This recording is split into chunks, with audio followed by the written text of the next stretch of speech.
So this lecture is going to be on race and ethnicity in general, the definitions of race, the definition of ethnicity, and then we are going to be looking at the spatial arrangement of humans in our society, and we are going to attempt screen sharing. We shall see how this works, right?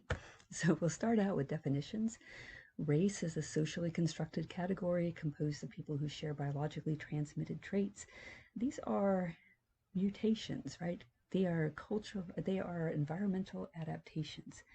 Now, my dad's family is from northern Poland, and I have my dad's family's skin. There's not a lot of sun in northern Poland, so the sun is a very dangerous thing to me, and most of the skin colors have to do with the percentage and amount of melanin within your skin in order to filter the UVA and UVB rays in order to create vitamin D.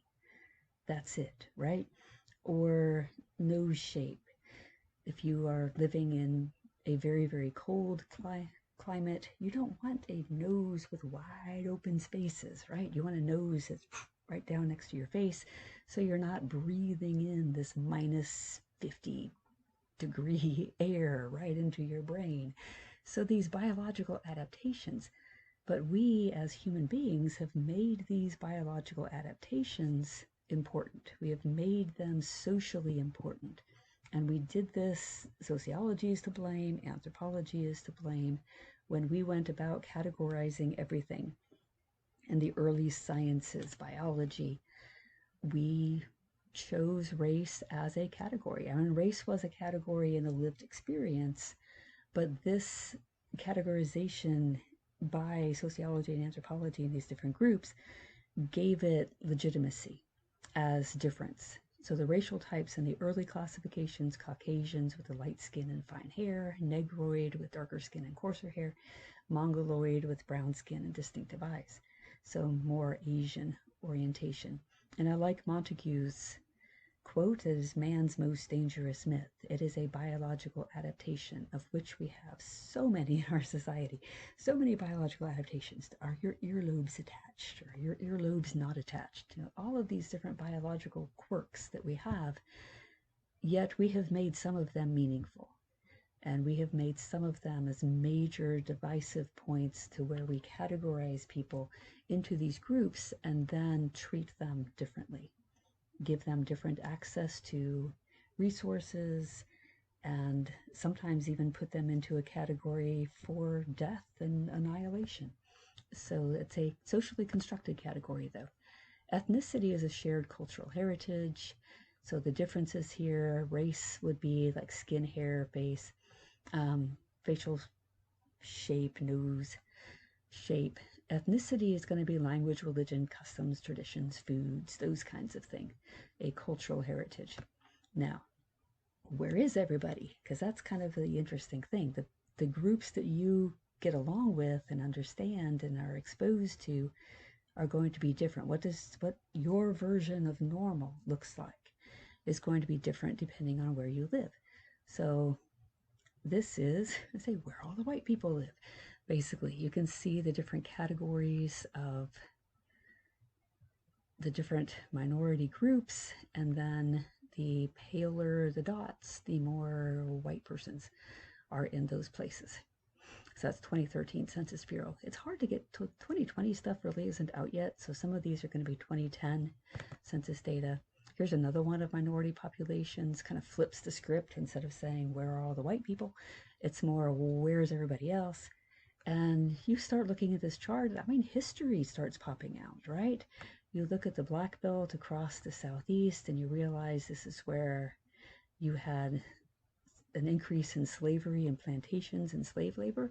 You look up in South Dakota where you have the Native American reservations, or into Arizona, New Mexico, Native American reservations, California, into Texas, Hispanic populations.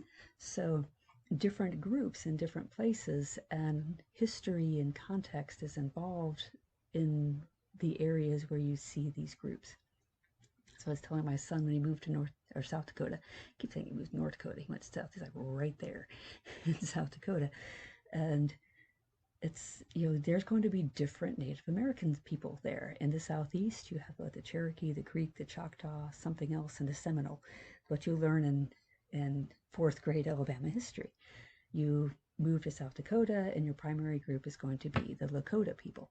So it's different, the different cultures, different lifestyles, different histories. Yes, it's minority, and we would put them all together in a pile and say Native American, but it's very, very different perspectives and experiences. So this is multicultural, multi-ethnic. It makes us look like we get along in some of these places. We will shatter that illusion very quickly. This one is the American Indian and Alaska Native population. So this is where you see the concentrations of reservations. You see the Navajo and some of the different Arizona Native Americans. You see Oklahoma. Remember the Trail of Tears? The forced march from Tennessee, Georgia, North Alabama to Oklahoma. You see the Lakota here in western South Dakota. Various different tribes isolated in these areas. Now you do see some spreading around. I mean, you do see here and there odds and ends of pale blues, but not dispersed. This is not a dispersed population with large percentages. Here's more in non-metropolitan counties, which I thought was kind of interesting. It's basically the same kind of chart.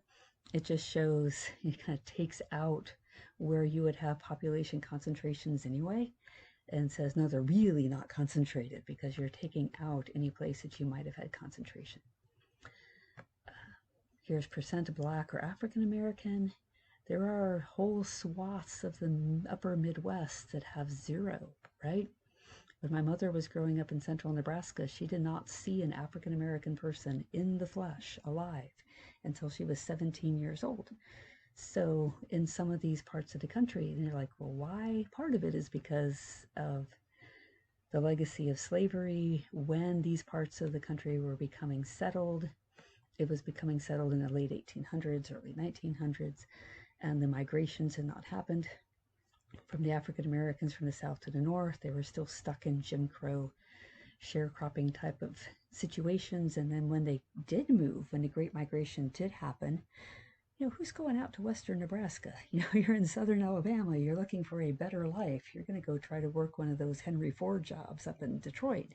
You're not going to go try to farm in western Nebraska. So some of it is historical reasons why different people are living different places. And I don't want to go back to Nebraska. My mom keeps trying to get me there. It's like, it's cold.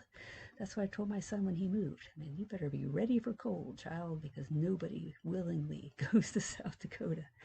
So Black alone population, this is when we are looking again at the concentration across the Black Belt of African Americans in the United States. Hispanic alone, we're looking at New Mexico, western Texas, Florida, the Cubans, and then up the coast of California. Asian alone population, California, up the west coast, and then various and sundry university towns, right? Atlanta, San Antonio, I think so. Get bad at my geography. Various, Washington, D.C., the various university and technology centers.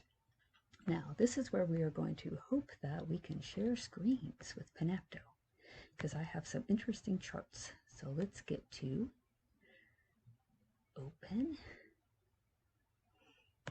main screen, enable screen capture. Boy, I do not want any of this. I want to capture that. Can we do a screen? No. All I can do is the main screen. That one.